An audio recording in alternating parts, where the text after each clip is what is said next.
বাংলাদেশ ব্যাংকের কাজ হচ্ছে এনশিওর করা যাতে করে অলওয়েজ কি থাকে, প্রতিটা ব্যাংকের ব্যালেন্স শিটে সাবসিকুয়েন্ট অ্যামাউন্টের কি থাকে, ক্যাপিটাল থাকে, তাই না? মানে ইকুইটি থাকে। ইকুইটি থাকলে কি হবে? ইকুইটি থাকলে যেটা হবে যে ব্যাংক ডিফল্টটাকে আমরা কি করতে পারবো, ব্যাংক ডিফল্টটাকে আমরা অ্যাভয়েড করতে পারবো। এই তো? হ্যালো? Yes, sir. জি। এবং ইকুইটি কিভাবে রাখতে হবে? আমরা বলছি ইকুইটি রাখতে হবে as a function of what? As a function of RWA. আরডব্লিউ। আচ্ছা, এবার আমি জাস্ট ওখানে আরো বিস্তারিত যাওয়ার আগে আমি জাস্ট একটা সিম্পল এক্সাম্পল দিতে চাই যে আরডব্লিউ তে রাখলে কি হবে আর আরডব্লিউ তে না রাখলে কি হবে। ফর এক্সাম্পল আমাদের পুরনো এই এক্সাম্পলটা আমি নিয়ে আসতে চাই। ধরেন এটা কি আমি নিয়ে আসি, তাহলে কি দাঁড়াচ্ছে? ঠিক আছে? আমি জাস্ট একটা কম্পারিজন করতে চাই যে রিস্ক দ্বারা ওয়েট করাটা জরুরি কেন? কেন এরকম না যে টোটাল অ্যাসেটের উপর একটা দিয়ে দিলেই হইলো। আমি দুইটাই দেখাবো। সো আপনাদের কাছে একটু ক্লিয়ার লাগবে আমার মনে হয়। দাঁড়ান।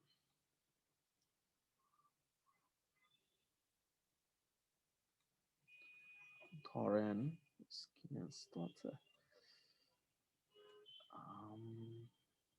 একটু ওয়েট করেন।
হ্যালো? Yes, sir. আচ্ছা, একটা রেগুলার অ্যাপ্রোচে গেলে কি হইতো? একটা রেগুলার অ্যাপ্রোচে আসলে সবগুলোর উপর কত ওয়েট যাবে? রেগুলার অ্যাপ্রোচে সবগুলোর উপর 100% ওয়েট দিতাম। ঠিক আছে? সো 500, 200, 100, 100 যোগ করলে কত আসে? 900. যোগ করলে আসে হচ্ছে 900। আচ্ছা, তাহলে আরডব্লিউ অ্যাপ্রোচে ক্যাপিটাল কত রাখতে হয়? Equity cushion under RWA approach. ধরেন আমাকে 10% রাখতে হবে। ঠিক আছে? মানে আরডব্লিউ যা হবে ওটার উপর 10%, তাহলে কত আসে? কত রাখতে হয় ইকুইটি? 28. 28। আর যদি আমি রিস্ক দ্বারা ওয়েট না করতাম তাহলে কত রাখতে হইতো?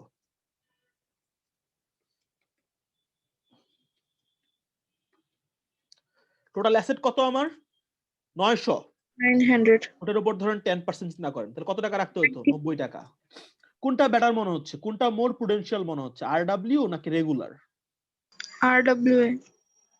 অবভিয়াসলি আমার কাছে মনে হচ্ছে আরডব্লিউ এ। ক্লিয়ার এ পর্যন্ত? Yes, sir. ওকে, তাহলে আমি যদি আবার একটু ইয়া করি যে সেন্ট্রাল ব্যাংকের প্রথম কাজ হচ্ছে চেষ্টা করা যে কমার্শিয়াল ব্যাংক থেকে শুরু করে যাবতীয় ব্যাংক এবং এনবিএফআই গুলো যাতে কোনো অবস্থায় কি না হয়, দেউলিয়া না হয়ে যায়। এবং দেউলিয়া না হওয়ার যেটা প্রথম শর্ত সেটা হচ্ছে কি করা, একটা সাফিসিয়েন্ট কি এনশিওর করা, সাফিসিয়েন্ট ক্যাপিটাল বেজ এনশিওর করা, তাই না? সাফিসিয়েন্ট ক্যাপিটাল বেজ এনশিওর করা। এবং ক্যাপিটাল বেজ কত হবে sufficient? It is a function of what? It is a RWA. function of RWA, not the total asset you have created, rather the RWA. Clear? Yes, sir. আচ্ছা, এবার আমি আরেকটা জিনিস বলি আপনাদেরকে, যেহেতু আরডব্লিউ নিয়ে কথা বলছি আমি আরেকটা জিনিস সিম্পলি বলে দেই, খুব সিম্পলি। এখানে যখন আমি কর্পোরেট লোনটা বলতেছি আমি কিন্তু পুরোটার উপর কত ধরছি দেখেন তো? 50%। কনজিউমার লোনের উপর কত ধরছি? সব পুরোটার উপর কত ধরছি? 80%. 80%। এখন কি এরকম হইতে পারে না যে ধরেন এই 200-র মধ্যে অনেকগুলো কর্পোরেট আছে, সবগুলো কর্পোরেট কি আবার সেম রিস্কি? No. sir. এরকম কি হতে পারে না যে কিছু কর্পোরেটের রেটিং হচ্ছে ধরেন ট্রিপল এ, ওরা মোর সেফ, কিছু আছে ধরেন কম সেফ, তাহলে এই ওয়েটটা কি ডিফারেন্ট হওয়া উচিত না ডিফারেন্টের জন্য? Yes, sir. ইয়া, সো আপনি যখন রিয়েল লাইফে করবেন, আমি তো সিম্পল এক্সাম্পল দিলাম, রিয়েল লাইফে যখন করা হয় তখন এরকম ধরেন এই যে ব্রড সেগমেন্ট যেগুলো আমি দেখাচ্ছি, কর্পোরেট, গভর্নমেন্ট, এসএমই, এগুলোর মধ্যে আবার দেখা হয় individual case to case rating কত, ওইটার আলোকেও কিন্তু আরডব্লিউটা চেঞ্জ হয়। Clear? So it's more prudential, এভাবে চিন্তা করতে হবে, ঠিক আছে? আচ্ছা, এবার আসেন কিভাবে এটা ক্যালকুলেশন করা হয়। আমি খুব সিম্পল ভাবে বলার চেষ্টা করব যে এই যে ইকুইটিটা মেনশন করা হচ্ছে, ইকুইটি কিভাবে, কোথাকার ইকুইটি বা কিভাবে এটা ক্যালকুলেশন করা হচ্ছে, আমরা এটা সম্পর্কে আইডিয়া পেতে চাই। আমি এখন আপনাদেরকে যেটা করব, আমি আপনাদেরকে একটা ব্যালেন্স শিট দেখাবো আমাদের লোকাল ব্র্যাক ব্যাংকের। ব্র্যাক কিভাবে এটা মানে, এটা হলো 2019 এর ব্র্যাকের অ্যানুয়াল রিপোর্টের আমি একটা পিডিএফ আপনাদের সাথে শেয়ার করা শুরু করলাম। Can you people see a PDF now? Yes, sir.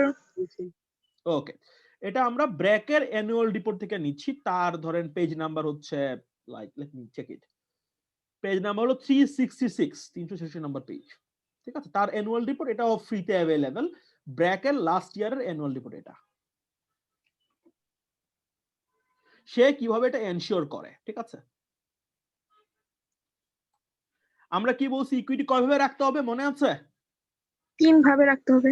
G, tyre 1 আর একটা কি Tier 2. টায়ার 2, আর টায়ার 1 এর আবার দুটো ভাগ, common equity tier 1, additional Additional type. Tyre 1। So আমি বলছিলাম আপনাদেরকে বলবো যে এটার মধ্যে কি পড়তেছে, কোন কোন বিষয়গুলো এটার মধ্যে অ্যাড হবে। আমি খুব সিম্পল ভাবে বলে যাই, আমি শিওর আপনার অ্যাকাউন্টিং ব্যাকগ্রাউন্ডের you people would be able to pick it pretty quickly, but let me talk about that. Tier 1 এর মধ্যে কি থাকে? ও বাই দ্য ওয়ে, এই যে বানানো হচ্ছে এটা এমন না যে ব্র্যাক ব্যাংকের জন্যই শুধুমাত্র, বাংলাদেশ ব্যাংকের নিয়ম অনুযায়ী সবার টায়ার 1 এর কমন ইকুইটিতে এগুলাই থাকবে, সবার এডিশনাল মধ্যে এগুলাই থাকবে। So it's common for all the banks in Bangladesh as prescribed by Bangladesh bank, ঠিক আছে? ও লেট মি টক অ্যাবাউট, আপনারা দেখতে পাচ্ছেন সবাই পিডিএফটা? Sir. পারফেক্ট। তো আমরা প্রথমে কথা বলতেছি কমন ইকুইটি টায়ার 1 নিয়ে। পেড আপ ক্যাপিটাল থাকবে, শেয়ার প্রিমিয়াম থাকবে, জেনারেল রিজার্ভ, রিটেন আর্নিংস, এর বাইরেও যদি কোনো ধরনের স্ট্যাটুটরি রিজার্ভ থাকে সেটাও থাকবে, ঠিক আছে? তারপর থাকবে হচ্ছে ডিভিডেন্ড ইকুয়ালাইজেশন রিজার্ভ, এটা আপনারা শুনছেন না, লভ্যাংশ সমতাকরণ তহবিল, শুনছেন? ঠিক আছে, এটা থাকবে। এন্ড লাস্টলি, এই কোম্পানির সাবসিডিয়ারিতে প্যারেন্ট কোম্পানির বাইরে যদি কোনো মাইনরিটি ইন্টারেস্ট থাকে সেটাও অ্যাড হবে। আমি যদি আবার র্যাপ আপ করি, what is paid up capital? মনে আছে পেড আপ ক্যাপিটাল কি জিনিস? আপনার কোম্পানি যখন শেয়ার ইস্যু করে, হ্যালো, Yes, sir. জনগণ তো ওই কোম্পানি শেয়ারটা কিনে, তাই না? কিনলে কোম্পানি কি পায়? কোম্পানি টাকাটা পাচ্ছে, তাই না? হ্যাঁ, এই টাকাটা তো শেয়ার হোল্ডাররা চাইলেই উঠায় নিতে পারতেছে না, তাই না? It is there for the taking, তাই না? So it is there for there, এটা ওইখানে থাকার জন্য আছে। ওই পেড আপ ক্যাপিটালটা আপনার হচ্ছে কমন ইকুইটি টায়ার 1 এর অংশ। নরমালি কি হয়, শেয়ার কি প্রিমিয়ামে বিক্রি হয় না মাঝে মাঝে? Yes, sir. হ্যাঁ, শেয়ার প্রিমিয়ামটাও common equity tier. By the way, common equity tier মানে কি জানেন? দেখেন, আপনি ডেফিনিশনটা দেখেন, ডেফিনিশনটা শুনলে বুঝতে পারবেন how they have defined or how Bangladesh bank has defined that. আমি যদি ব্যাখ্যা করি একটু, এই লাইনটা খুব গুরুত্বপূর্ণ, আমারও খুব পছন্দ হয়েছে। দেখেন, টায়ার 1 ক্যাপিটালের ব্যাখ্যা, this form of capital can absorb losses without triggering the bankruptcy of the bank, ঠিক আছে?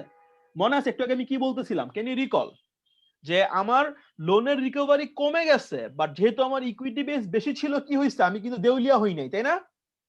আমি আমার ডিপোজিটরকে টাকাটা ফেরত দিতে পারছি। ঠিক সেম কথাটাই তারা তাদের মতো করে সুন্দর করে লেখছে। তারা কি বলতেছে, টায়ার 1 এই যে ক্যাপিটাল বেসটা, যেটার মধ্যে কমন ইকুইটি প্লাস এডিশনাল থাকবে, ওইটা কিরকম? এটা ব্যাংকের দেউলিয়া না করেই কিন্তু লস কি করতে পারবে? অ্যাবজর্ব করতে পারবে। কোন লস? আমি লোন দিয়েছি, টাকা ফেরত পাই নাই, দ্যাটস আ লস। এই লসটাকে অ্যাবজর্ব করতে পারবে। কিভাবে পারবে?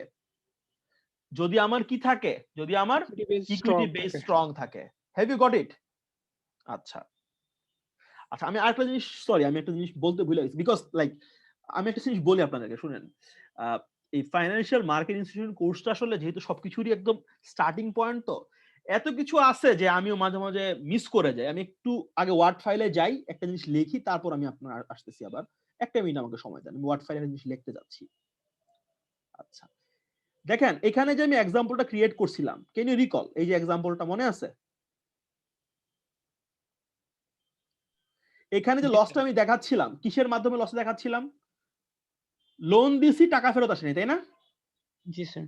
আচ্ছা, এই তো। আচ্ছা, আমি একটু জিনিস বলতে চাই।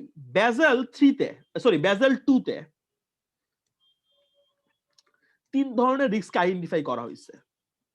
ব্যাজেল 3 তে 3টা রিস্ককে তারা আইডেন্টিফাই করছে। একটা মাত্র আমি এখানে দেখাইছি, এটার নাম কি? Credit risk. লোন দিছো, টাকা ফেরত আসেনি, দ্যাটস কল্ড ক্রেডিট রিস্ক। এটার বাইরেও রিস্ক থাকতে পারে।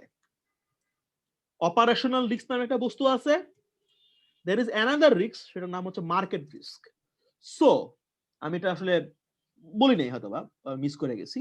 সো রিস্ক বেসিক্যালি ব্যাজেল 2 তে বলা হয়েছে, কয়টা রিস্কের কথা বলা হয়েছে? ব্যাজেল 2 তে বলা হয়েছে 3টা রিস্ক। একটা হচ্ছে অপারেশনাল, একটা হচ্ছে মার্কেট রিস্ক, আরটা কি? Credit risk. হ্যাঁ, অবভিয়াসলি বড়টা হচ্ছে ক্রেডিট রিস্ক, বাট অন্য রিস্ক কিন্তু আছে। আচ্ছা, এবার আবার আমরা চলে যাই আমাদের ব্র্যাক ব্যাংকের পিডিএফ এ। দেখতে পাচ্ছেন পিডিএফটা আপনারা? Yes, sir. আচ্ছা, সো এখানে আবার আমি লাইনটা পড়ি। This form of capital can absorb losses.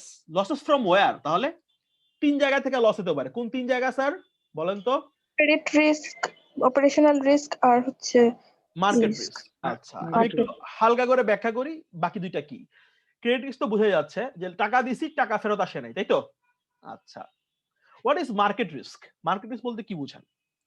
আপনার কি মনে হয় একটা ব্যাংক শুধু এবং শুধুমাত্র লোকজনকে লোনই দেয়? ব্যাংকের কি আর কোনো অ্যাসেট থাকতে পারে না? থাকতে পারে। কি রকম অ্যাসেট থাকতে পারে? হ্যালো? সিকিউরিটিজ, মার্কেট ইনস্ট্রুমেন্টস এ ইনভেস্ট করতে পারে। এক্স্যাক্টলি। একটা ব্যাংক, বাংলাদেশের নিয়ম অনুযায়ী একটা ব্যাংক ডিরেক্টলি পারে না, বাট তার সাবসিডিয়ারির মাধ্যমে সে চাইলে কি করতে পারে? শেয়ার বাজারে বিনিয়োগ করতে পারে। যেমন ধরেন ইস্টার্ন ব্যাংক, ওদের সাবসিডিয়ারির নাম হচ্ছে ইস্টার্ন ব্যাংক ইনভেস্টমেন্ট। এরকম করে করে প্রত্যেকটা বড় বড় ব্যাংকের শেয়ার মার্কেটের আলাদা কি আছে? উইং আছে। অ্যাক্রস দ্য ওয়ার্ল্ড ব্যাংকগুলো শুধুমাত্র শেয়ার মার্কেটে উইং না, ব্যাংকগুলো share market, bond market, derivative market, এরকম অনেকগুলো ব্যাংকে কি থাকে? উইং থাকে। সরি, এরকম অনেকগুলো সেগমেন্টে কি থাকে? উইং থাকে। তো ওইগুলা শেয়ারের দাম উঠানামা করলে ব্যাংকের লাভ হয়, মাঝে মাঝে কি হয়? লোকসান হয় না? হয়তো। ওই রিস্ককে আপনি কি বলবেন? ওই রিস্ককে আমরা বলছি হচ্ছে market risk. Are you getting my point? Are you getting my point? Yes, sir. ঠিক আছে। ইউকে তে একটা ব্যাংক ছিল, অনেক পুরাতন ব্যাংক, নাম ছিল বেরিং ব্যাংক। ঠিক আছে। 2000 কিছুদিন আগে বেরিং ব্যাংক একটা পার্টিকুলার লোকের উল্টাপাল্টা ট্রেড করার কারণে দেউলিয়া হয়ে যায়। হঠাৎ করে সে দেখতে পাইলো একটা আর্লি মর্নিং যে তার $700 মিলিয়ন লস হয়ে আছে। লসটা তারা দেখেই নাই। ঠিক আছে। একটা মুভি আছে, আপনারা দেখতে পারেন চাইলে, নাম হচ্ছে রক ট্রেডার। ঠিক আছে। মানে যেই ট্রেডার মানে হচ্ছে বেসিক্যালি যে ইনভেস্টমেন্ট করতেছিল। রোগ ট্রেডার মুভিটা দেখতে পারেন। ওই মুভিটা বেরিং ব্যাংকের স্ক্যান্ডাল নিয়ে বানানো। সো এরকম হইতে পারে কোন একটা ইন্ডিভিজুয়ালের ঝামেলার কারণে কিন্তু একটা ব্যাংকের ঝুঁকি বাড়তে পারে। কোন একটা ব্যাংকের পেমেন্ট সিস্টেম করাপ্ট হয়ে যেতে পারে, ওটার কারণে ঝুঁকি বাড়তে পারে। সো ঝুঁকি কিন্তু অনেক কারণে আসতে পারে। এই যে বিজনেস অপারেশন চালাতে গিয়ে ঝুঁকিগুলো আসতেছে বিজনেস মডিউল থেকে, this are more or less known as what? Operational risk. So Basel 2 3 ধরনের রিস্কের কথা বলে, ভালো মতো খেয়াল করেন। ব্যাজেল 1 কিন্তু বলছিল মাত্র একটা রিস্ক, যেটা আমরা এইমাত্র আলোচনা করে ফেলছি, এটা কি? Credit risk. ব্যাজেল 2 হচ্ছে মোর হোলিস্টিক। ব্যাজেল 2 বলতেছে শুধুমাত্র রিস্ক এক জায়গা থেকে আসবে তা না, আমাদের বিভিন্ন মার্কেট সিকিউরিটিতে যে আমরা ইনভেস্টমেন্ট করি, either directly or through my subsidiary, ওইখান থেকেও কি আসতে পারে? ওইখান থেকেও রিস্ক আসতে পারে। ওটার নাম কি স্যার? ওটার নাম হচ্ছে মার্কেট রিস্ক। আর কি আসতে পারে?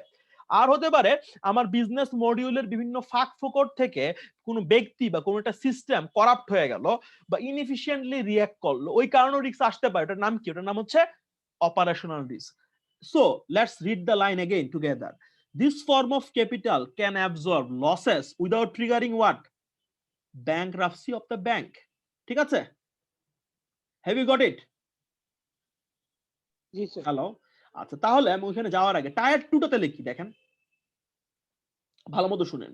টায়ার 2 এখান থেকে পড়েন। Tyre 2 represents other elements that fall short some of the characteristics of tier 1 but eventually contribute to the financial health of the bank ঠিক আছে তার মানে কি হ্যালো দুইটাই কিন্তু capital tyre 1 capital tyre 2 capital তাহলে কোনটা বেশি শক্তপোক্ত বলেন তো ব্যাংকে সাপোর্ট দেওয়ার জন্য সবচেয়ে স্ট্রং ভেহিকলটা কোনটা টায়ার 1 নাকি টায়ার 2 টায়ার 1 টায়ার 1 পারফেক্ট এবার আসেন আমরা আবার একটু যাই টায়ার 1 এ কি কি থাকে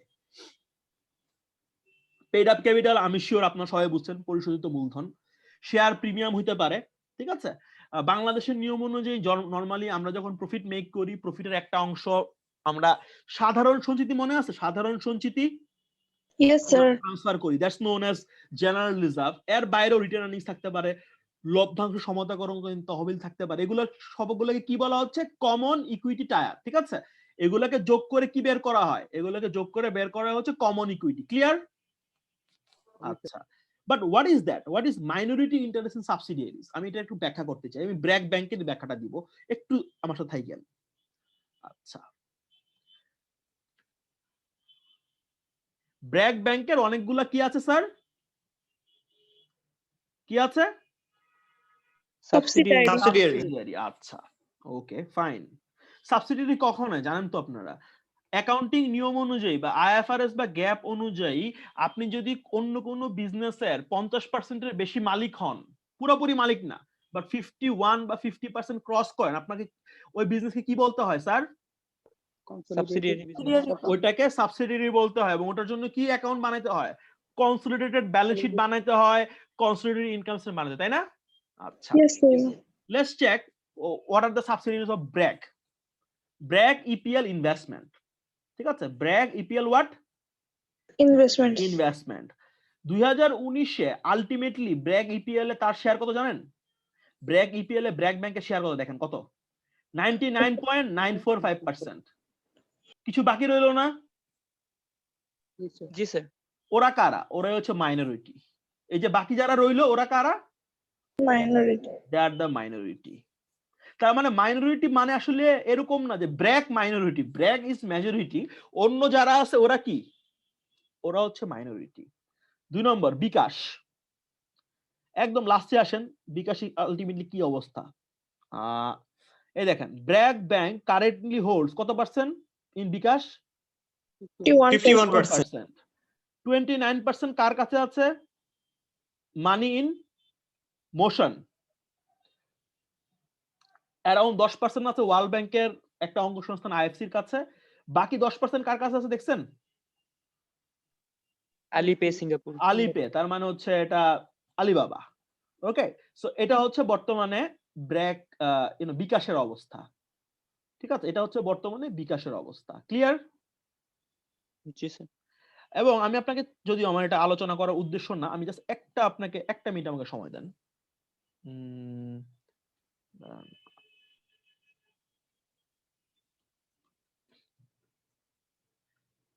things are related actually so একটু আমি একটু আলোচনা করি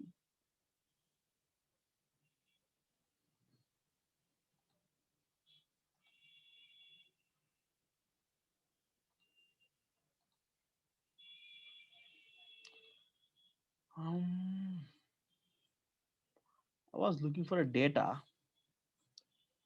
আচ্ছা তো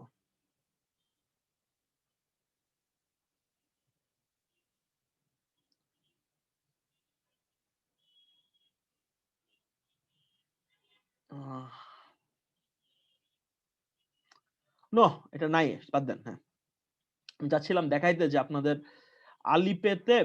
আলিপের বিনিয়োগের অ্যামাউন্টটা কত ছিল টাকা কত টাকায় কি করছিল এনিওয়েজ সো এখানে আমাকে বলেন can you see the PDF by the way Yes, sir. জি আচ্ছা আমাকে বলেন তো তাহলে এখানে মাইনরিটি কারা কারা বিকাশে মাইনরিটি কারা মানি ইন মোশন একটা মাইনরিটি আইএফসি একটা মাইনরিটি আর আলিপে কি Minority. আচ্ছা আচ্ছা দেখেন বিকাশের খুব মানে ব্র্যাক কিন্তু খুব প্ল্যান বুঝতে পারছেন ব্র্যাক ইপিএল কি করে বলেন তো আমারে ব্র্যাক ইপিএল করেটা কি বলেন তো সে ইনভেস্ট করে ব্র্যাকের হয়ে সম্ভবত জি ওরা ব্র্যাক থেকে টাকা পায় এই টাকা দিয়ে তারা শেয়ার বাজারে বিনিয়োগ করে ব্র্যাক ডাইরেক্টলি করে না ব্র্যাক ব্যাংক ডাইরেক্টলি করে না আচ্ছা বিকাশ কি করে তারা পেমেন্ট সার্ভিস প্রোভাইড করে তাই না জি স্যার। Yes, sir. আপনি তো জানেনই যে প্রতি 1000 টাকা যখন আপনি ক্যাশ আউট করতে যান 17 থেকে 20 টাকা দিতে লাগে, তাই না?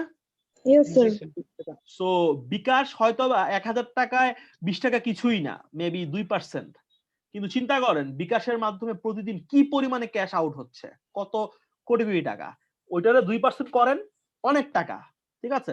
এবং বাংলাদেশে আমার জানার মতো একমাত্র bKash is making money, nobody is even in the break even. আচ্ছা, এবার আসেন এটা ব্র্যাক স্বজন। ঠিক আছে, ব্র্যাক স্বজনে বিকাশের বিনিয়োগ কত, সরি ব্র্যাকের বিনিয়োগ কত? It's around 75%। তাহলে বাকিরা কারা? বাকিরা কারা স্যার? মাইনরিটি। বাকিরা হচ্ছে মাইনরিটি। ঠিক আছে, এই হলো। গেলাম না, ব্যাক অ্যাসেট ম্যানেজমেন্টের জন্য আছে কিছু কিছু ছাইরা দিছে ওরা ওভার টাইম। এনিওয়েজ, সো আমাকে এবার বলেন কমন ইকুইটি টায়ার 1 কারা কারা আছে? একদম মুখস্থ করে ফেলবেন এগুলো। পেইড আপ ক্যাপিটাল, দেন হচ্ছে শেয়ার প্রিমিয়াম আছে, আমার দুই ধরনের রিজার্ভ থাকতে পারে। এক হলো জেনারেল, এটা আমি স্বেচ্ছায় বানাইছি। আরেকটা কি? Statutory. স্ট্যাটুটরি। তার মানে কি? এটা আপনি করতে বাধ্য, এটা আপনি করতে বাধ্য, এই টাকাটা ওখানে ট্রান্সফার করতে। রিটেন আর্নিংস ওভার টাইমে জমা গেছে, ডিভিডেন্ড ইকুয়ালাইজেশন ফান্ড, আরেকটা কি? Minority interest. এগুলা মিলে কি দাঁড়াচ্ছে? Common equity tier 1। আচ্ছা, এবার আসেন এডিশনাল টায়ার। এটাও টায়ার 1 বাট এডিশনাল। আচ্ছা, এর মধ্যে কি কি আছে? বাই দ্য ওয়ে, সবগুলোর ব্যাখ্যা আমি নিজেও বুঝি নাই। ঠিক আছে, আমি দুই একটা ব্যাখ্যাই বুঝছি। Tier 1 additional. আচ্ছা, কি লেখা আছে দেখেন তো? Non cumulative irredeemable prefer share. আচ্ছা, এটার মানে কি? Can anyone tell me? Non cumulative মানে কি বলেন তো আমাকে? আমাকে বলতে পারবেন? নন অসঞ্চয়ী পুনরুদ্ধার অযোগ্য অগ্রাধিকার শেয়ার যেগুলো আছে স্যার, মানে যে অগ্রাধিকার শেয়ারে মানে পরবর্তী বছরগুলোতে কোনো লভ্যাংশ না হয় সেটা পরবর্তীতে দেওয়া হবে না। Perfect perfect. বেশিরভাগ প্রেফার স্টক এরকম থাকে, কোন বছর লভ্যাংশ দিতে না পারলে পরে যখন দেওয়ার সুযোগ থাকে আগেরটা দিয়ে নতুনটা দিতে হয়। বাট আপনার প্রেফার স্টক যদি হয় নন কিউমুলেটিভ, তাহলে একবার মিস হইলে ওইটার ফার্দার আমাকে আনার দরকার নাই, তাই না? গেল এটা। ইররিডিমেবল মানে কি বলেন তো? ইররিডিমেবল মানে কি? যেগুলো পরিশোধ করে দেয়া হবে না অনির্দিষ্টকাল পরে, পর্যন্ত। মানে মেয়াদ নাই জি, যেগুলো। যেটার মেয়াদ নাই। Perfect. So more like perpetual. এবার আমাকে বলেন শেয়ারে যদি কোনো বছর ডিভিডেন্ড না দেওয়া হয়, আমরা কি কোম্পানিকে বাধ্য করতে পারি পরবর্তী সময় ডিভিডেন্ড দিতে ওইটার জন্য যেটা মিস হয়ে গেছে? No sir. পারি না। শেয়ারের কোনো মেয়াদ থাকে? No sir. Yes, sir. সো যেটা বলার চেষ্টা করা হচ্ছে, প্রেফারেন্স শেয়ার যদি এরকম হয় ইররিডিমেবল, এটা যদি হয় নন কিউমুলেটিভ, এটা আসলে কম প্রেফার শেয়ার বেশি কোন দিকে যাচ্ছে এটা বলেন তো?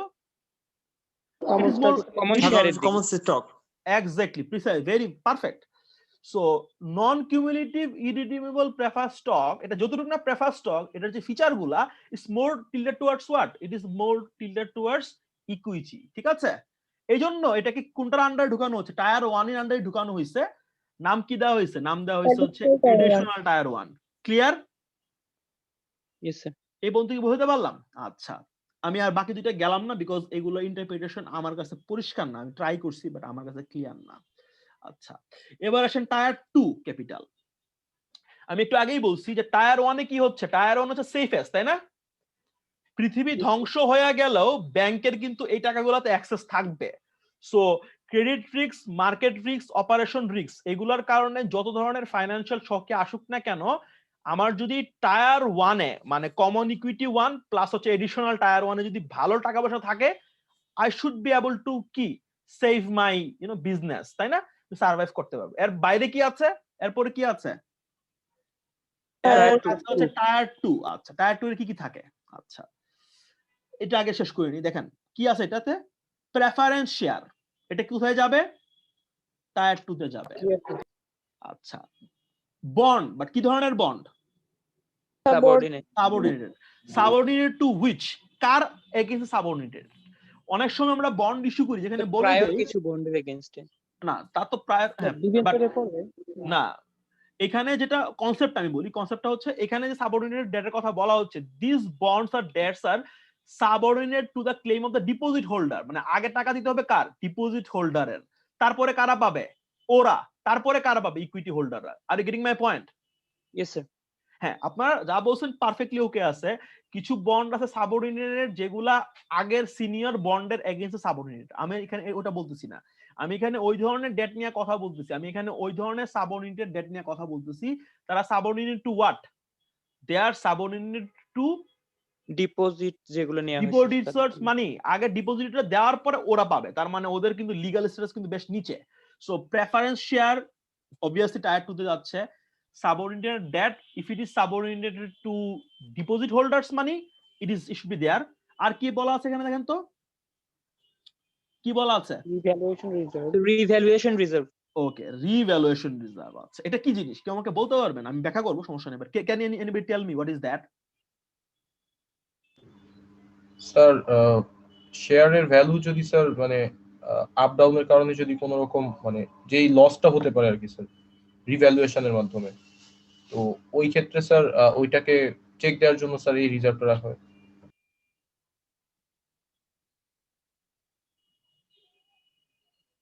হ্যালো, জি স্যার, আমার বলেন।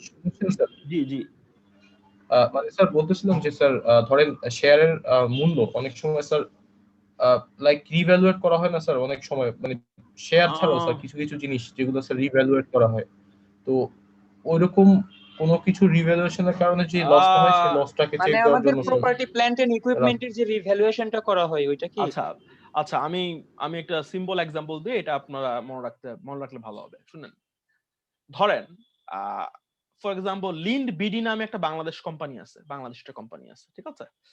তেজগাঁওতে ধরেন ওরা 40 বছর আগে জমি কিনছিল, ল্যান্ড, ঠিক আছে? ওই সময় জমির দাম কত ছিল চিন্তা করেন। ধরেন 5 কাঠা জমি কিনছে ওরা, ধরেন 1 লক্ষ টাকা দিয়ে। ওরা 1 লক্ষ টাকাতে এটা দেখায় রাখছে। 40 বছর পরে লিন্ড বিডি সে যখন তেজগাঁওয়ের জমিটা বিক্রি করতে যাবে বা চিন্তা করবে, তেজগাঁওয়ের মতো জায়গায় 5 কাঠা বা 10 কাঠা জমির দাম কেমন হতে পারে চিন্তা করেন তো, হিউজ না? জি স্যার। সো আমি যদি তাকে 1 লাখ টাকায় আমার ব্যালেন্স শিটে রাখি, to what extent it is reflecting the reality? এটা কি রিয়েলিটিকে রিফ্লেক্ট করতেছে কোনোভাবে? আমি মনে করি যে এটা রিয়েলিটিকে দূর দূরান্ত পর্যন্ত রিফ্লেক্ট করে না, তাই না? আমি মনে করি এটা রিয়েলিটিকে দূর দূরান্ত পর্যন্ত স্যার রিফ্লেক্ট করছে না, তাই না? আচ্ছা, তাহলে আসলে কি করতে হবে? তাহলে অনেক সময় অনেক অনেক ব্যাংক বা অনেক মানে হচ্ছে প্রতিষ্ঠান আমরা কি করি, আমরা আমাদের বিভিন্ন অ্যাসেটকে কি করি স্যার, আমরা আমাদের বিভিন্ন অ্যাসেটকে রিভ্যালু করি, তাই না? হ্যালো, অনেক সময় আমরা আমাদের বিভিন্ন অ্যাসেটকে আমরা রিভ্যালু করি, এবং রিভ্যালু করে এই যে বর্ধিত অ্যামাউন্টটা, এটা আমরা আমাদের ব্যালেন্স শিটে রাখতেছি। Are you getting my point? So এইটা মোটা, আমি বলবো না যে এটা অনেক স্ট্রং, কারণ কি জানেন? কারণ হচ্ছে এটা তো একটা বাজার মূল্যতে, হাউ ক্যান আই সে, ধরেন 2010 সালে আপনি রিভ্যালুয়েশন করছেন, আপনি দেখাচ্ছেন যে আমার অ্যাসেটের মূল্য বেড়ে গেছে 40 কোটি। 2012 সালে কিন্তু ওইটা কমতে পারে না আবার কিছুটা? পয়েন্টটা কি ধরতে পারতেছেন? ধরেন আমি যদি একটু সময় দেন, আমি একটু ইয়াতে আসি, ওয়ার্ড ফাইলটাতে আসি।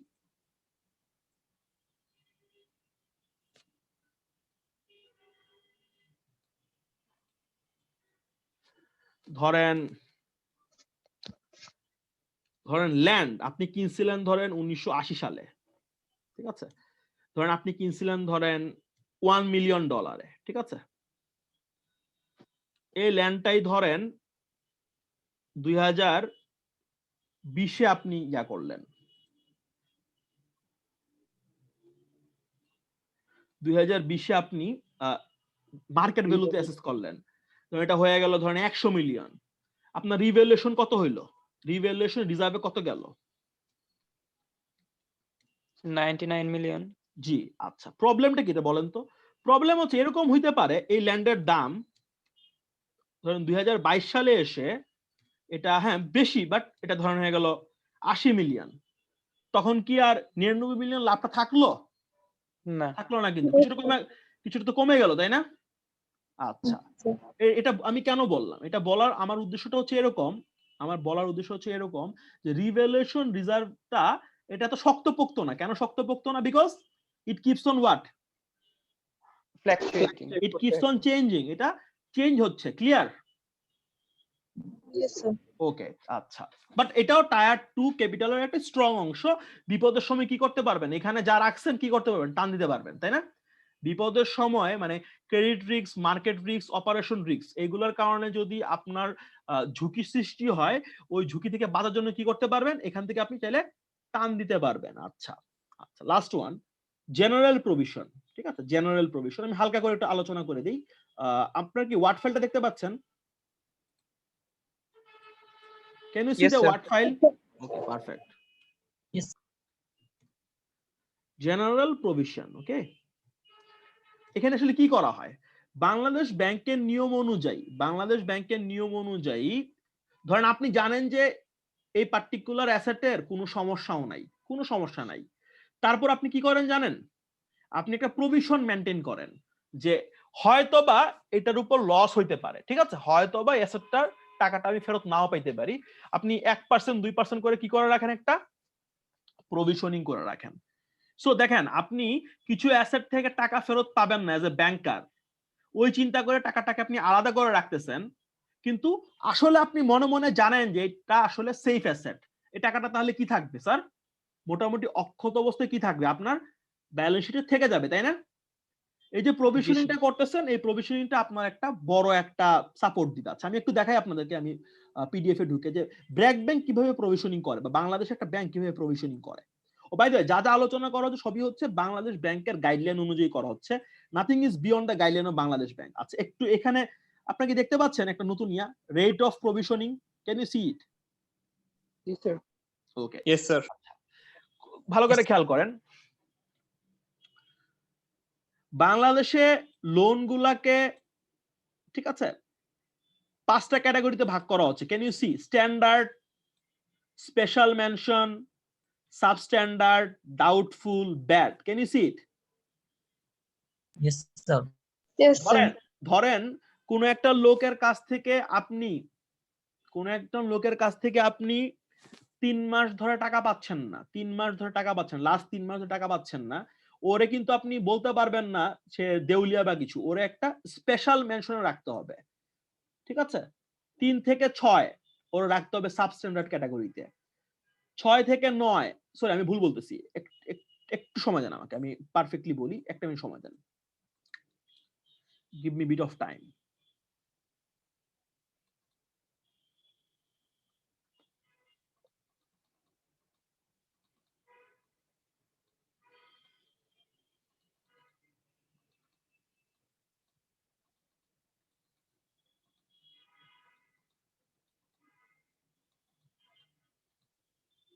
এটা ডেইসের হিসাবে। হ্যাঁ, তা তো বটেই, কিন্তু আমি ডেটটা মানে যেহেতু বলতে গিয়ে তো অনেক কিছু বলে ফেলি, আমরা প্রিসাইজলি বলতে যাচ্ছি আর কি। একটু দাঁড়ান, তো বাইর করে রাখছিলাম, চোখে পড়তেছে না।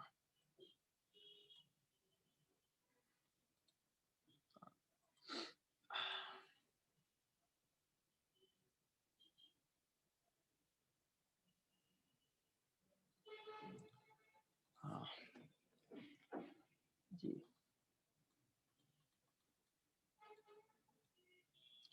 জি, আমরা যদি কোথায় ছিলাম, এই যে সাবস্ট্যান্ডার্ড, ডাউটফুল, ব্যাড, এই তো। Hello Sir. নিয়মগুলো খানিকটা চেঞ্জ হয়, বাট হ্যাঁ, 6 থেকে 9 আমরা এখানে আসি। 6 থেকে 9 এই মাসে এর মধ্যে আপনি টাকা পাচ্ছেন, এটা কি বলবো আমরা? সাবস্ট্যান্ডার্ড। 9 থেকে 12 আমরা বলবো ডাউটফুল, 12-র বেশি হলে আমরা কি বলবো? আমরা বলবো হচ্ছে ব্যাড, ঠিক আছে? আর 6 এর কম, 3 এর বেশি আমরা কি বলবো?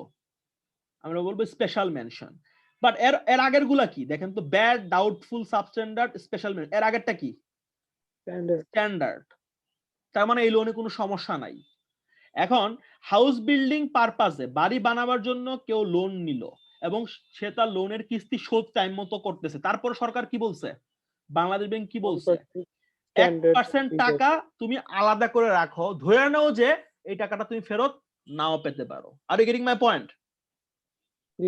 ক্রেডিট কার্ড আপনাকে দিচ্ছে 2 লাখ টাকার জন্য, আপনি টাকা টাইম মতো ফেরত দিচ্ছেন, স্টিল আপনার ক্রেডিট কার্ডের ব্যালেন্সের উপর 2% টাকা তারা আলাদা করে রাখবে। এই টাকাটা তারা হাত দিবে না, এই টাকাটা তারা ডিস্ট্রিবিউটও করবে না, এটা ইনকাম না ব্যাংকের। কি কোথায় যাবে এটা? এটা যাবে কোথায় বলেন তো? জেনারেল প্রভিশনে অ্যাড হবে। Are you getting my point? So আমরা কিন্তু ভালো লোনগুলোর এগেইনস্টেও কিন্তু কিছু টাকা কি করতেছি? আলাদা করে রাখতেছি, আন্ডার দ্য প্রেমিস দ্যাট যদি সামনে অবস্থা খারাপ হয় যাতে করে আমার সাপোর্ট থাকে। Are you getting my point? Look at the provisioning under bad loan, মানে এই টাকাটা ফেরত আসবে না। তাহলে যে টাকাটা লোন দিচ্ছেন কি করতেছেন, পুরোটাকে কি করতেছেন, লস হিসেবে দেখাচ্ছেন। দেখেন 100%, যেটা ডাউটফুল 50% মন দেখানো হচ্ছে। পয়েন্টটা ধরতে পারতেছেন আমার কি বলতে যাচ্ছি আমি? So there are some good loans, there are some good assets. আপনি কি করতেছেন, এটার এগেইনস্টে কি করতেছেন, কিছু টাকা আপনি আলাদা করে রাখতেছেন। এগুলো কোথায় যাচ্ছে? এগুলো ঘুরে ফিরে গেল কোথায়, আমার জেনারেল প্রভিশনে গেল। এরকম আরো আছে, বাট আমি একটা এক্সাম্পল দিলাম। So what I am trying to say is that যে বাংলাদেশ ব্যাংকের প্রুডেন্সিয়াল ম্যাক্রো প্রুডেন্সিয়াল গাইডলাইন অনুযায়ী, বাংলাদেশ ব্যাংকের ম্যাক্রো প্রুডেন্সিয়াল গাইডলাইন অনুযায়ী, হ্যালো জি স্যার। Yes, sir. বাংলাদেশ ব্যাংকের ম্যাক্রো প্রুডেন্সিয়াল গাইডলাইন অনুযায়ী আপনি এমন কিছু ফান্ড ক্রিয়েট করতেছেন জেনারেল প্রভিশনের মাধ্যমে, যেগুলা হয়তো বা এরকম না যে টাকাটা ফিক্স। আচ্ছা বলেন তো আমাকে, জেনারেল প্রভিশন টাকাটা কখন কমতে পারে বলেন তো? Can anyone tell me general প্রভিশনের টাকাটা কখন কমতে পারে? যত বেশি যখন স্ট্যান্ডার্ডের কাছে স্ট্যান্ডার্ড লোন থাকবে। বেশি থাকবে আমার।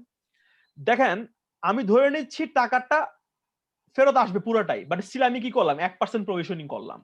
ফিউচারে এরকম হতে পারে না যে কিছু কিছু ভালো লোনও ডিফল্ট করা শুরু করলো, হতে পারে কিনা? জি স্যার। হতে পারে। তখন কি আমার জেনারেল প্রভিশন অ্যামাউন্টটা আমি যা দেখাচ্ছিলাম তাই কি থাকবে নাকি কমতে পারে? সেটা কমে যাবে। কমতে পারে। Very much like what, very much like revaluation. Revaluation. আমি জমির দাম বাড়ছে, আমি দেখাইছি, রিজার্ভ ক্রিয়েট করছি, এটা কিন্তু এমন না যে এটাই পার্মানেন্ট। এটা যে পার্মানেন্ট তা না। লুক এট দা উপরের অংশগুলো দেখেন, এটা এখানে দেখেন কি অবস্থা। পেড আপ ক্যাপিটাল একবার ফিক্স করছেন মানে কি চেঞ্জ হবে এটা? No sir. Nobody can access that. Share প্রিমিয়ামে যা পাইছেন তো পাইয়ে গেছেন একবারে শেষ। ঠিক আছে, পয়েন্টটা ধরতে পারছেন? আর এই যে ফান্ড গুলো ক্রিয়েট করছেন রিজার্ভ, এখানে যা ঢুকাইছেন এটা আপনার, এটাতে আর টাচ করতে পারবে না। But can we say the same thing regarding revaluation reserve? Can we say the same thing regarding general provision assets? No, this provisions, this reserves, this are more stochastic. এটা change হতে পারে, তাই না? সময়ের সাথে এটা কি হতে পারে স্যার? সময়ের সাথে এগুলা চেঞ্জ হলেও হতে পারে। ঠিক আছে, ক্লিয়ার এ পর্যন্ত? জি স্যার। সময়ের সাথে সাথে এগুলো চেঞ্জ হইতে পারে। আচ্ছা তাহলে এগুলা মিলে কি হচ্ছে তাহলে স্যার? টায়ার 2 হচ্ছে। Have you got it? জি স্যার। ওকে, এবার আসে তো নিয়ম। মাইনরিটি ইন্টারেস্ট টায়ার 2 এ থাকবে? না, এটা আই এম নট শিওর এটা এখানে কেন দিছে। ঠিক আছে, আই এম নট শিওর। আমি এটা আরো একটু পড়লে বুঝতে পারবো, কারণ মাইনরিটি ইন্টারেস্ট তো এখানে একবার দিছেই তারা, তাই না? এই যে minority interest in subsidiary, so এটা এখানে কোনটাকে ইন্ডিকেট করতেছে আমি ঠিক শিওর না। এখানে মাইনরিটি ইন্টারেস্ট বলতে কি ইন্ডিকেট করছে আমি শিওর না। ঠিক আছে, একটু সময় দিলে আমি দেখতে পারি। আমাকে কি 2 কিমি সময় দিবেন, তাহলে আমি দেখে আসতে পারি। আমাকে 2 কিমি সময় দেন, আমি একটু দেখে আসি যে এখানে এক্স্যাক্টলি মাইনরিটি ইন্টারেস্ট বলতে কি বোঝাচ্ছে। আমার কাছে একটা ব্যাখ্যা লেখা আছে, গিভ মি সাম টাইম।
না এত অল্প সময়, হ্যালো, জি স্যার। হ্যাঁ এত অল্প সময় সম্ভব হবে না। ঠিক আছে, না, ইটস নট পসিবল। এনিওয়েজ, আমি যদি সময় পাই তাহলে আমি এটা নিয়ে কথা বলবো, but have you got it, like tier 1 এ কি থাকতেছে, টায়ার 2 তে কি থাকতেছে? জি স্যার। ওকে, জি sir. So let's look at the law. আমাদের দেশে কিভাবে এনশিওর করা হয়, ঠিক আছে? কি এনশিওর করা হয়? বাংলাদেশ ব্যাংক কিভাবে এনশিওর করে যে কোনো ব্যাংকই যাতে ডিফল্ট না করে, বিকজ আমরা ক্যাপিটালের মধ্যে এনাফ টাকা রাখতেছি। এটা কিভাবে এনশিওর করা হয়, ঠিক আছে? সো খুব কেয়ারফুলি খেয়াল করেন। টোটাল আরডব্লিউএ মনে আছে কি জিনিস? Can you recall RWA? What is RWA? Risk weighted asset. জি, at a given point of time risk weighted অ্যাসেটের যা হবে কত পার্সেন্ট থাকতে হবে কমন ইকুইটি টায়ার 1 এ? আমার রিস্ক ওয়েটেড অ্যাসেট হচ্ছে 1000 টাকা, তাহলে আমার কমন ইকুইটি টায়ার 1 এ কত টাকা থাকতে হবে? 45 টাকা থাকতে হবে, ঠিক আছে? টায়ার 1 এ কত থাকতে হবে? 60 টাকা। 60 টাকা। আর টোটাল থাকতে হবে কত? টায়ার 1 আর 2 মিলে কত থাকতে হবে? 100 টাকা। 100 টাকা। Have you got it? 6% of the total. আমরা কয়টা ভাগে ভাগ করছিলাম মনে আছে? কমন ইকুইটি টায়ার 1, ঠিক আছে? তারপর কি বলছিলাম? অ্যাডিশনাল টায়ার টায়ার 1, দুইটা যোগ করলে কি ছিল? টায়ার 1 ছিল। তারপর কি ছিল? টায়ার 2 ছিল, এই টায়ার তো? 2 ছিল। হ্যাঁ, এখন জি, স্যার। ধরে নেন যে রিস্ক ওয়েটেড অ্যাসেট হচ্ছে 1000 টাকা, তাহলে বাংলাদেশ ব্যাংকের প্রুডেন্সিয়াল ম্যাক্রো প্রুডেন্সিয়াল ল অনুযায়ী একটা ব্যাংকের কত টাকা রাখতে হবে কমন ইকুইটি টায়ার 1 এ? 45 টাকা, ঠিক আছে? 45 টাকা। টায়ার 1 ক্যাপিটালে কত রাখতে হবে? 60 টাকা। আর টোটাল রাখতে হবে কত টায়ার 1 আর টায়ার 2 মিলায়া? হ্যালো, জি, টায়ার 1 স্যার। এবং টায়ার 2 মিলায়া রাখতে হবে হচ্ছে 100 টাকা। 100 টাকা। 100 টাকা। আচ্ছা, আরো আসেন। এডিশনাল টায়ার 1 যেটা হচ্ছে মাঝখানে, তাই না? টায়ার 2 এবং কমন ইকুইটি টায়ারের মাঝখানে এটা সর্বোচ্চ কত হইতে পারবে? দেখেন, এডিশনাল টায়ার 1 যেটা একটু অ্যাবসার্ড, ওখানে কত থাকতে পারবে হাইয়েস্ট? 1.5%, 1000 15 টাকা। টায়ার 2 তে হাইয়েস্ট কত থাকতে পারবে? ম্যাক্স কত থাকতে পারবে? 40 টাকা থাকতে পারবে। এই পর্যন্ত কি বুঝতে পারলাম? আচ্ছা, জি আমি এটা স্যার। কাজ করি, রেট গুলো আমি একটু লিখি, আমি ওয়ার্ড ফাইলে যাই, রেট গুলো আমি একটু লিখি। let me go to that particular page. ধরেন RWA হচ্ছে ধরেন 1000 টাকা, ঠিক আছে? নিয়মগুলো আমাকে বললেন তাহলে। কমন ইকুইটি টায়ার, তাই তো? কমন ইকুইটি টায়ার 1 কত থাকতে হবে? কি বলা আছে? 45 টাকা। 4.5 সাড়ে- জি, এটা থাকতে হবে মিনিমাম। আচ্ছা, ম্যাক্সিমাম এডিশনাল টায়ার 1 কত থাকতে পারবে? 1.5%, 15, ঠিক আছে? জি স্যার।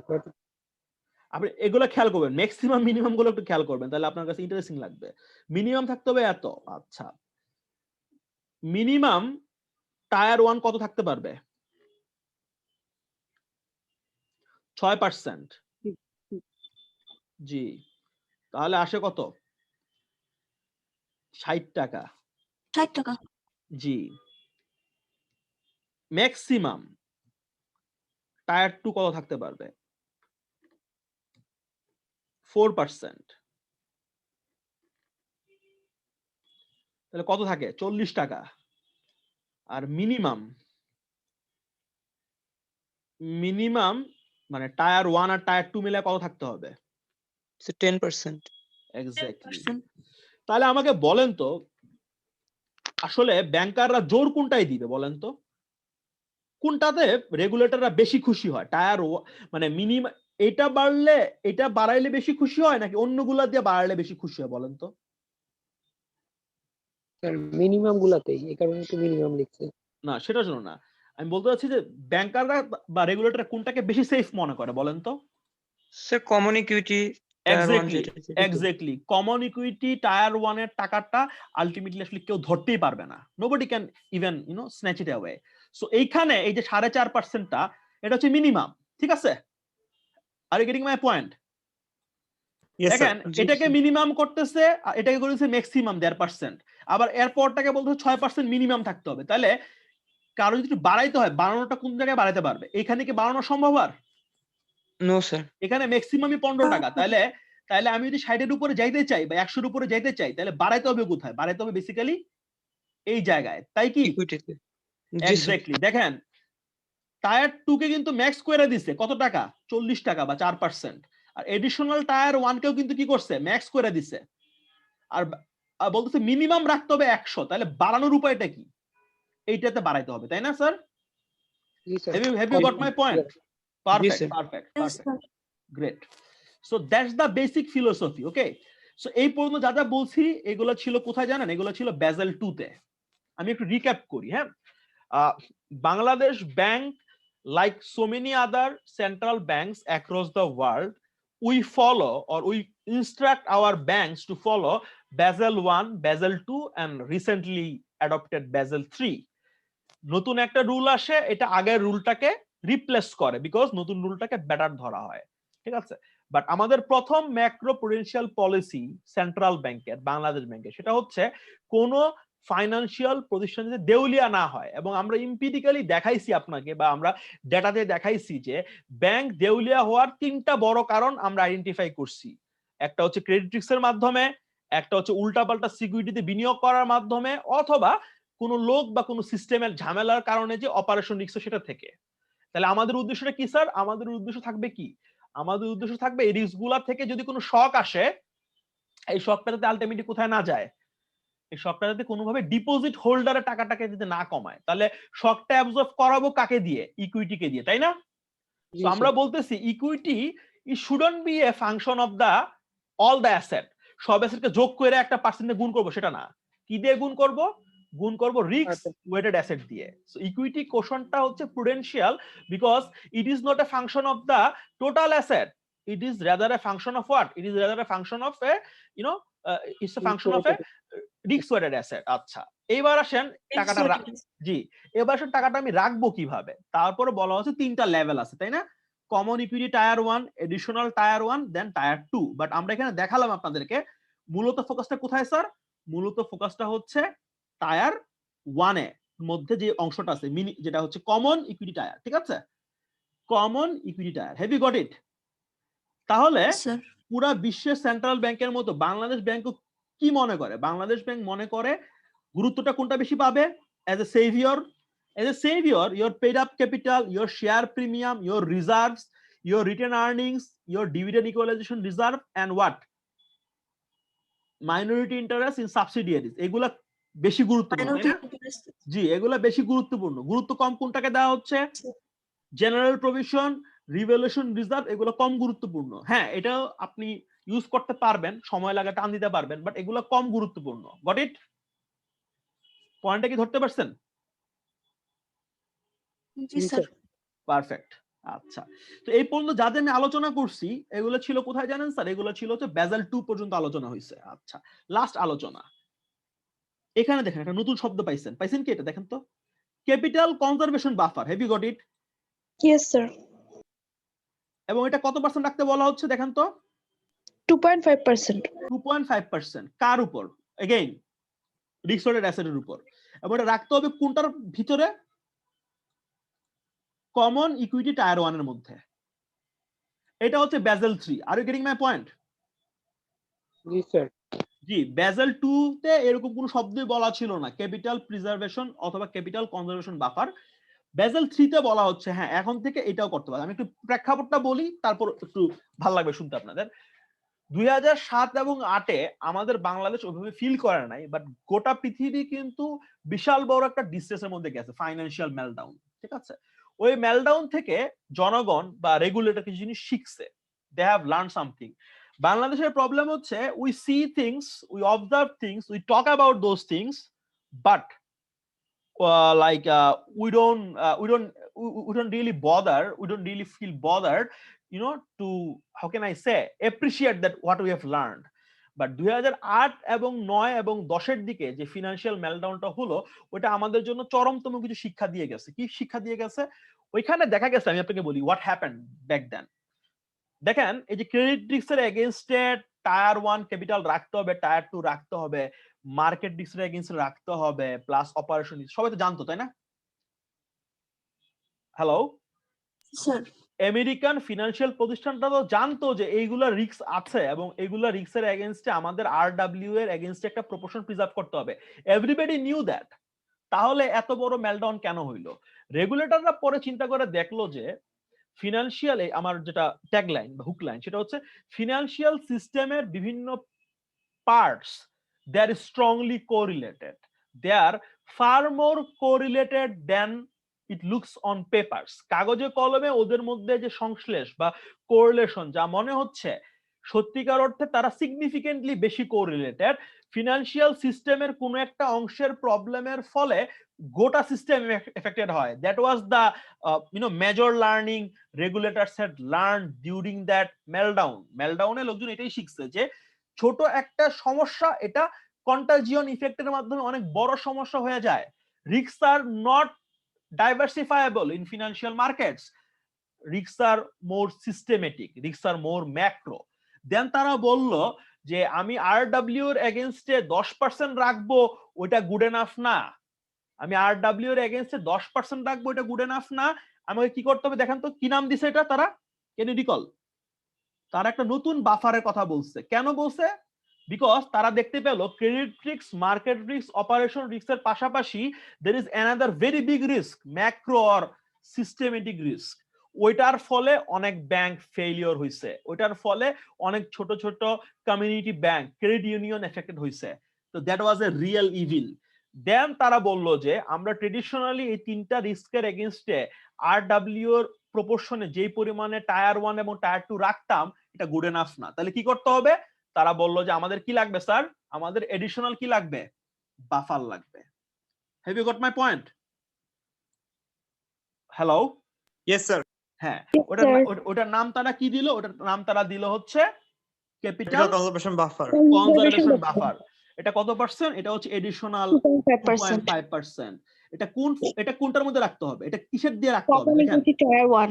দেখেন, আপনি কিন্তু টাকাটা অনেক ভাবে রাখতে পারেন। আপনি চাইলে এটা কমন ইকুইটি টায়ারের মধ্যে ঢুকাইতে পারতেন, এটা এডিশনাল রাখতে পারতেন, টায়ার 2 তো রাখতে পারতেন। এখানে স্পেসিফিক্যালি বলা হয়েছে it has to be maintain in the form of what? Common equity tier 1. Tier 1 এর মাধ্যমে রাখতে হবে। হ্যাভ ইউ গট ইট?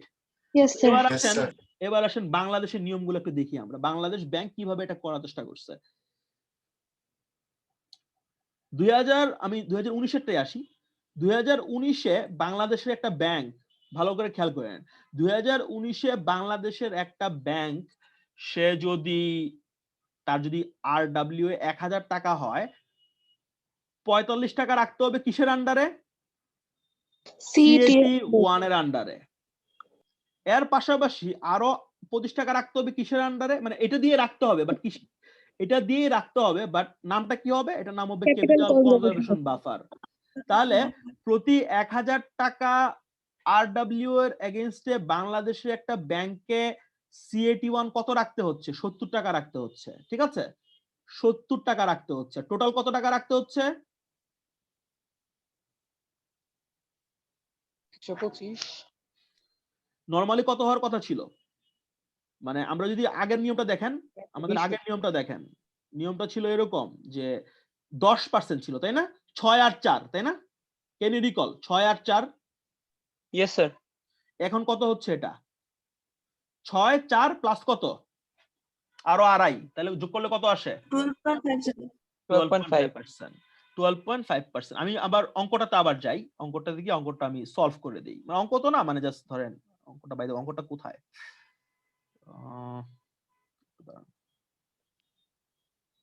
আমরা কি ইয়াতে আছি? বাই দ্য ওয়ে, আমরা কি ওয়ার্ড ফাইলে আছি নাকি অন্য কোথাও আছি? স্যার আমরা পিডিএফ দেখতেছি। আপনারা একটা পিডিএফ দেখতেছেন, তাই তো? Okay, fine. So let me go to that, হ্যাঁ, let me go to that word file. So বর্তমানে বাংলাদেশে যখন বেজেল 3 চলে আসলো, বেজেল 3 তে আমাদের আসলে কি করতে লাগতেছে বলেন তো? বাংলাদেশে বর্তমানে আমরা বেজেল, জি, ওটার নাম কি? ওটার নাম হচ্ছে ধরেন 2.5, এই তো? টোটাল কত টাকা রাখতে হবে তাহলে? 125 টাকা। আর এখানে কত টাকা রাখতে হবে কমিউনিটি টায়ারে? এটা তো ছিল আগে, তাই না? 4.5। আর ক্যাপিটাল কনজারভেশন বাফারে কত রাখতে হবে? আরো আড়াই। তো তাহলে এটা করলে জি, কত স্যার। হবে? 70 হয়ে যাবে না? জি স্যার। 70 হয়ে যাবে, ঠিক আছে? সো এই হচ্ছে মোটামুটি অবস্থা। এটা যদি ইয়া হয়, এরকম যায়, তাহলে বেসিক্যালি আমি যদি খুব সিম্পল ভাবে ম্যাথটা সলভ করি, it is something like that. তবে হচ্ছে মাঝে মাঝে সরকার কিন্তু একটু এদিক সেদিক করে, বুঝছেন? মানে জাস্ট বলতেছে এরকম করবে, বাট এর মানে এই না যে এইভাবে আলটিমেটলি ইমপ্লিমেন্ট হবে, ঠিক আছে? Have you got it? So আমার খুব সিম্পল কোশ্চেন, বর্তমানে Sir. বাংলাদেশে আরডব্লিউ এর এগেইনস্ট রেট গুলো কত কত? আমার কমন ইকুইটি টায়ারের এগেইনস্টে 4.5%, আমার ক্যাপিটাল কনজারভেশন বাফারের এগেইনস্টে 2.5%। ওটাও রাখতে হবে কিসের ফরম্যাটে? ওটাও রাখতে হবে হচ্ছে কমন ইকুইটির ফরম্যাটে, ঠিক আছে? এডিশনাল টায়ার 1 এ ম্যাক্স হচ্ছে 1.5%, ঠিক আছে? আর টোটাল আমার যাবে তাহলে কত? 12.5% হয়ে যাচ্ছে, তাই না? যদি আমি সবগুলো আগের মতো রাখি 12.5%, ইটস বিট বিগ। এটা কিন্তু নিয়মে কিন্তু বেজেল 2 তে এক্স্যাক্টলি এত বলা হয় না, একটু কমই বলা হয়েছে। বাংলাদেশ একটু এক্সট্রিম এন্ডে চলে গেছে, আমি ওগুলোতে গেলাম না, ঠিক আছে? কি হইলো না হইলো ওইগুলোতে আমি গেলাম না, বাট এখন হচ্ছে এই রেট গুলো চলতেছে। এই পর্যন্ত কি মোটামুটি ক্লিয়ার হয়েছেন আপনারা? ওকে, নাও we are going back to our like financial stability report. আমি একটু দেখাই স্যার আপনাদের, আমার একটা কোশ্চেন আছে। বলেন। Sir.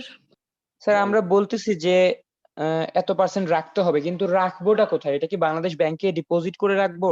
না না না না, বাংলাদেশ ব্যাংকের ডিপোজিটে এটা রাখবো না। আপনি দেখতেই পাচ্ছেন এটা রাখবো হচ্ছে paid up capital, reserve, return earnings, এগুলা আপনার এত হইতে হবে, ঠিক আছে?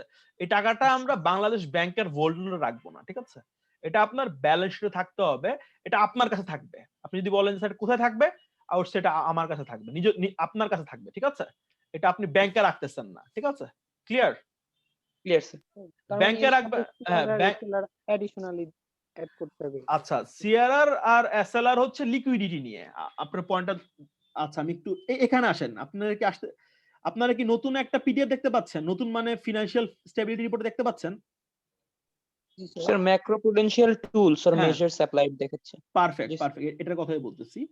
সো হ্যাঁ, আমরা যেগুলো আলোচনা করলাম এগুলো হচ্ছে স্যার ব্রডার টুল, মানে এটা হচ্ছে ইকুইটিকে কিভাবে প্রিজার্ভ করতে হবে, ব্যাংকের দেউলিয়া কমানো নিয়ে আমরা কথা বলছি, ব্যাংকের দেউলিয়া কমানো নিয়ে কথা বলছি। আর আপনি যেটা বললেন না স্যার একটু আগে, সেটা হচ্ছে মূলত লিকুইডিটি টুল, ঠিক আছে? লিকুইডিটি টুলের একটা হচ্ছে সিআরআর, একটা হচ্ছে এসএলআর, ঠিক আছে? Have you got it? একটা হচ্ছে সিআরআর, একটা হচ্ছে এসএলআর। ওইখানে আমরা এখনো যাই নাই, ঠিক আছে? এই দেখেন, এই যে can you see it? Reserve requirement, can you see it? আমাদেরকে ক্যাশ রিজার্ভ রেশিও রাখতে হবে 5.5%, 2 সপ্তাহে গড়ে ডেইলি মিনিমাম রাখতে হবে হচ্ছে 5% করে। আর তারল্য যেটা স্ট্যাচুটরি সেটা হচ্ছে 13%, এটা রাখতে হবে হচ্ছে কনভেনশনাল ব্যাংকের জন্য, শরিয়া ব্যাংকের হিসাব আলাদা। আচ্ছা, আপনার যে কোশ্চেনটা ছিল স্যার টাকাটা কোথায় রাখবো, এই যে এটা আছে না, can you see it? Cash reserve. Yes sir. হ্যাঁ, ক্যাশ রিজার্ভের টাকাটা, ক্যাশ রিজার্ভ রেশিও মেনটেন করার জন্য যে টাকাটা রাখতে হবে, এটার একটা পোরশন ব্যাংকাররা জেনারেলি সেন্ট্রাল ব্যাংকের কাছে রাখে, ঠিক আছে? হ্যাভ ইউ গট ইট?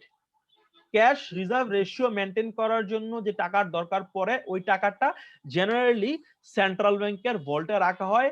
1990 এর আগে জেনারেলি আমেরিকাতে এটার উপর কোনো সুদও দেওয়া হইতো না, এখন হালকা পাতলা সুদ দেওয়া হয়, ঠিক আছে? Yes sir. ওকে, বাট আমরা কি আমাদের প্রথম গাইডলাইনটা মোটামুটি বুঝতে পারছি? জি স্যার, বলা চলে। আমি বলা চলে, ওকে ফাইন। স্যার মানে ডিসকাশনটা এতটা মানে বড় যে হ্যাঁ, একেবারে কনজিউম করাটা অনেক কষ্টকর স্যার। হ্যাঁ, দ্যাটস ওয়াই আমি আপনাদেরকে বলতেছিলাম যে একটু খেয়াল করে চলতে হবে, কারণ আসলে এটা অনেক কিছু আছে এটার মধ্যে। You are right, you are very right, yeah, you pinpoint it properly. But again আমাদেরকে এগুলো একটু জানতে হবে কম বেশি। সো আমি আবার একটু রিক্যাপ করি, করার পর আমরা ব্রেকে যাচ্ছি। সো আমরা কথা বলছিলাম হচ্ছে prudential, macro prudential guideline Bangladesh bank কি ফলো করে। সো এগেইন এটা এমন না যে খালি বাংলাদেশ ব্যাংক ফলো করে, আমাদের পাশের দেশ ভারতও ফলো করে, এটা আমেরিকানরাও ফলো করে। রেটগুলা ভেরি করে, বাট ফিলোসফিটা কম বেশি সেম থাকে। সো আমরা প্রথম কি শিখলাম, সেটা হচ্ছে কি স্যার, প্রতিটা ফিনান্সিয়াল প্রতিষ্ঠানের ব্যালেন্স শিটে কি থাকতে হবে স্যার? পর্যাপ্ত পরিমাণে কি থাকতে হবে? থাকতে হবে। ইকুইটি থাকতে হবে। ইকুইটি কিসের উপর নির্ভর করবে? Not overall size of the asset, no. কিসের উপর নির্ভর করবে? Size of the RW risk weighted asset, exactly. এটা জিনিস, এটা আপনার ক্লাস থেকে নিতে হবে, মানে এটা আপনাকে বুঝতে হবে যে নট দ্য হোল অ্যাসেট না, এটা হচ্ছে রিস্ক ওয়েটেড অ্যাসেট। আচ্ছা, কি ফর্মে রাখতে হবে, কোন ফর্মে? Tier 1 and what? Tier 2 2। Tier 1 এর মধ্যে দুইটা ভাগ করা হয়, common equity tier 1, additional tier 1। আচ্ছা, কোনটা মোর প্রেফারেবল রেগুলেটরের কাছে? Common equity tier 1 common equity tier 1। কেন?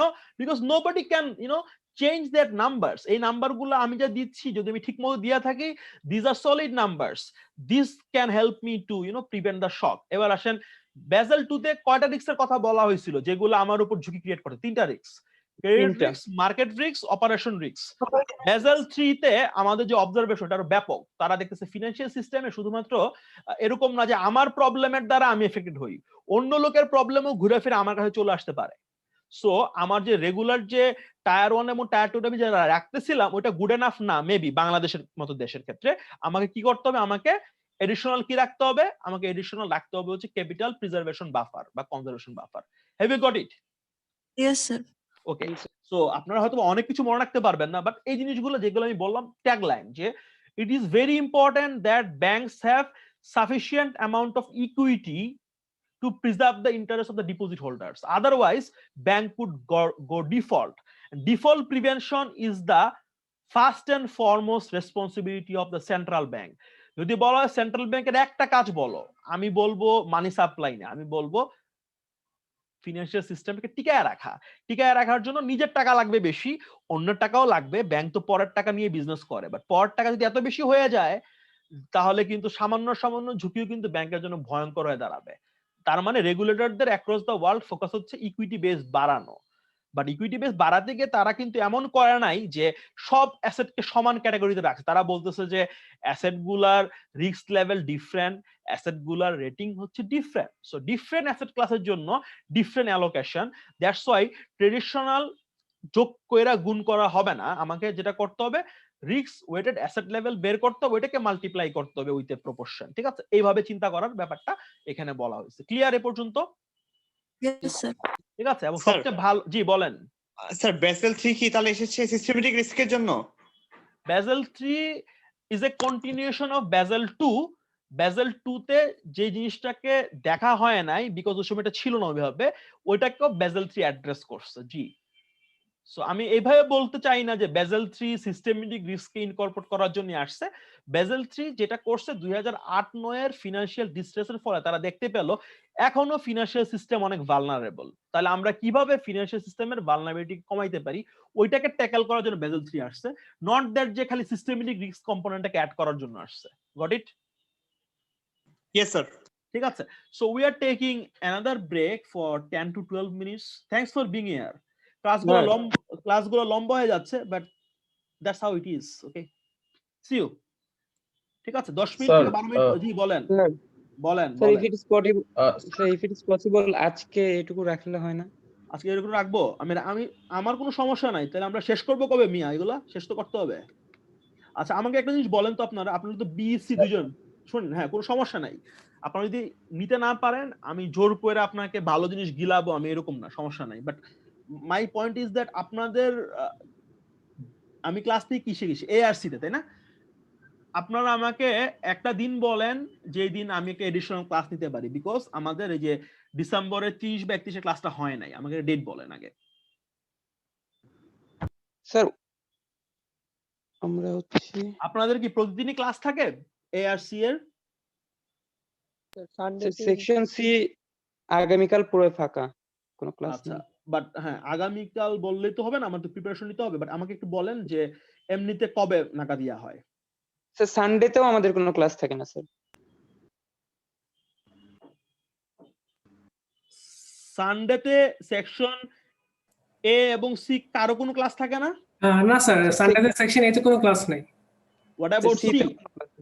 What about C? স্যার সিতেও কোনো ক্লাস নেই স্যার। অসাধারণ, আমি তো খুশি হয়ে গেলাম।